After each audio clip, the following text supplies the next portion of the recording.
সংসার সুখী হয় রমণীর মনে নাই। আজকের এই ধারাভাষ্য প্যানেলে আমরা বেশ কয়েকজন রয়েছেন জনাব আমজাদ হোসেন, রয়েছেন ইশারুল হক, সাইদুল হক, শালম এবং আমি মকবুল হোসেন মিনু। এই কথা যখন বলছি ধুরোই হোক, আবারও কিন্তু ডিফ্লেক্টেড হলো, রাখতে পারলেন না, বল চলে গেছে, রাখতে পারলেন না, সেখানে ব্যাটিং করলেন। 10 নম্বর জার্সি পর্যন্ত খেলা, আবারও চমৎকার ভাবে কিন্তু ইনসাইড পাস, আবারও আউটসাইড পাস, সেখানে ফুটবলের তো সবাই কি করেছেন। ও যে শটটি যদি আরো দূর পাল্লার হতো এবং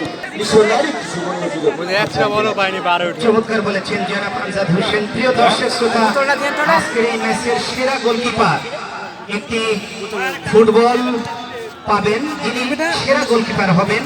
সৌজন্য মোহনপুর বেসিক ফুটবল একাডেমি, পরিচালনায় বিধান সরকার, প্রধান শিক্ষক জনাব জামিলুর রহমান সাদ।